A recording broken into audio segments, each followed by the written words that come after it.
thank you to David Chong, on my guest this morning on my interview series here with EverEdge. Thank you, David, for being willing to join us here today and answer some questions about your company. And really, we want to know a little bit about the sales process that you went through with your business, because there's other people that are, looking for opportunities and ways to maximize the value of their business. And whenever a company has a successful exit, learning from that is always a benefit. So, if you want to just go ahead and start by giving a quick introduction of yourself, and Viagoo as a business, and Muliang transaction, and I'm sure I have some questions for you about that. Okay, thank you. Firstly, thank you for having me, and it's a great day. And for Muliang, all right, and Viagoo, it is a very interesting meeting that started in New York last time this year, and we talk about the potential listing and merger, and so we sat down with the lawyer and we discussed that it could be a potential fit. And at first we thought it was a marriage of convenience. It turned out to be very synergistic, and we are able to envision what kind of value that Viagoo can bring onto Muliang. And so we started the merger process and get you engaged with us for the valuations. And I wouldn't say that the Viagoo people has exited, because in the merger process and in the integration of the business, we are all in a bigger team right now. So we are looking forward to expand the Viagoo business model into China and into other regional countries as well. So that is where we are today. So Viagoo really brings in sort of innovation into the logistics sector, and that's sort of that niche that your business has been in. And how did you build out that niche as a competitive edge for Viagoo? Viagoo started its former self as a document automation business integration for companies. So it involves a lot of data mining and helping companies to integrate other people's system into their own business by automation. So they started off with the being able to track documents and items, and then we had the paradigm shift to move it into the logistics sector. So that's how we got it started, and we are able to express the concept to potential customers like Muliang, like Banchun, and all this, and they got excited, and that's how we morph into the logistics sector.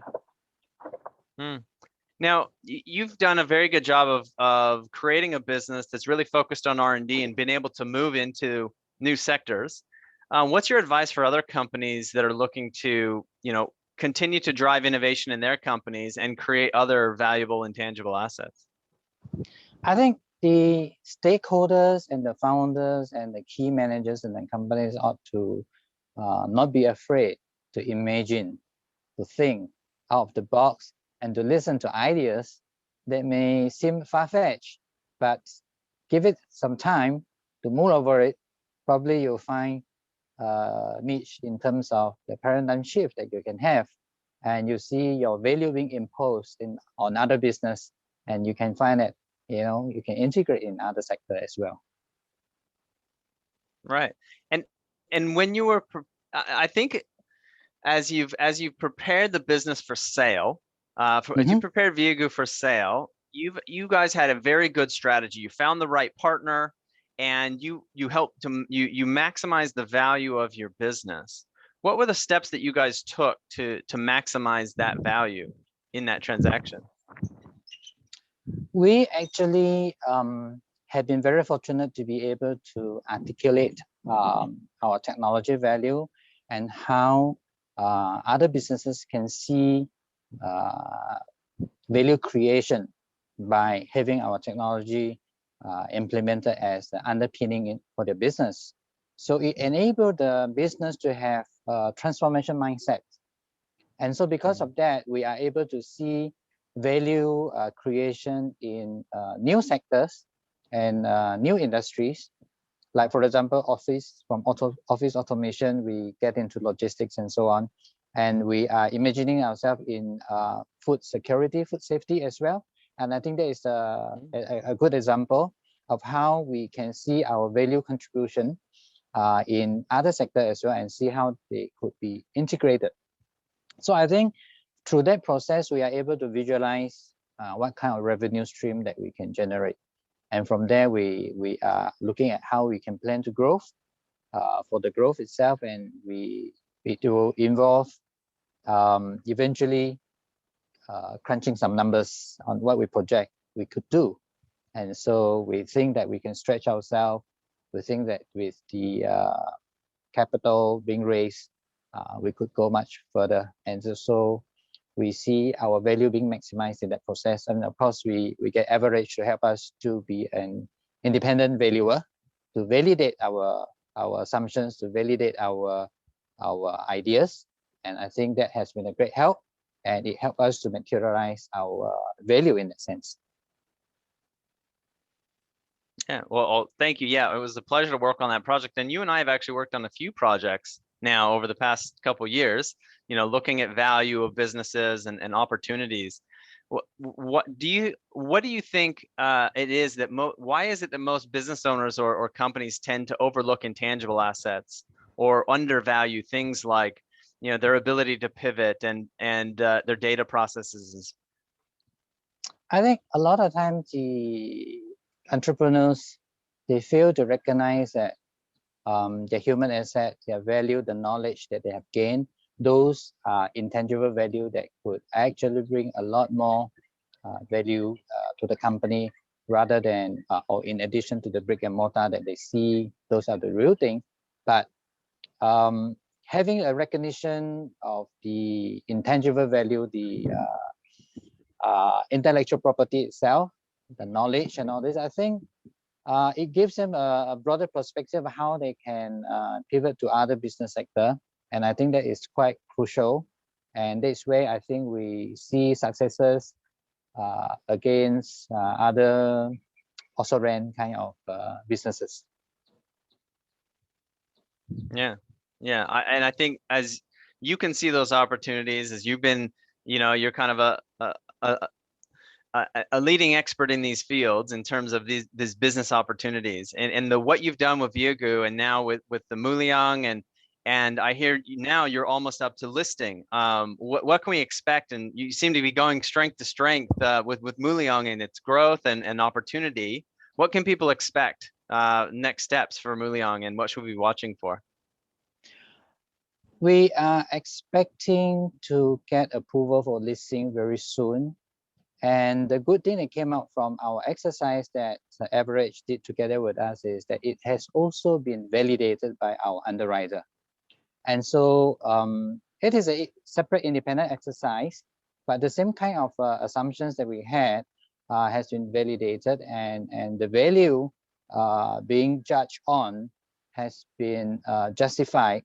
And it has got no questions from those regulators who are supposed to give us approval for listing. So we hope to grow in the next couple of years, multiple fold in terms of revenue and income, and in multiple locations for the Muliang Viagoo Group. Right. And what about others that have their own businesses, especially in sort of challenging times as these are with COVID and stuff has just changed globally? What advice do you have for other companies that are looking for ways to drive value within their organizations? I think one of the areas that I discovered during the last 12 months of the lockdown or the travel restriction is that we could do things virtually, like what we have done. We've done a virtual merger, and there are a few other transactions that I fortunate enough to be involved with, and at the various stages of integration as well. And I believe they are making use of services from EverEdge as well, and for the professional valuation aspect. And we should have more exciting things coming up. Great, great. Now, I have to ask your location. Most people don't get to see that type of view in Singapore. So I need to tell people where you're at, because that beautiful view behind you is not typical for most Singapore skylines, mostly city. Thank you. Now, this place is Upper Seletar Reservoir. So one part of the water edge is the nature reserve, which was, is the other end of the zoological gardens. So the water is separating the zoo from the golf course. Well, David, hey, appreciate. I will let you get back to your beautiful day and I'll walk there at the gardens and the reservoir. Thank you so much for taking the time to meet with me and discuss these topics. It's been a pleasure working with you over these few years. And we just hope to share, the knowledge that we meet with good business owners like yourself, with our clients and other people that we work with. So again, I appreciate the time you've taken with us today. It's a pleasure speaking with you. Thank you so much.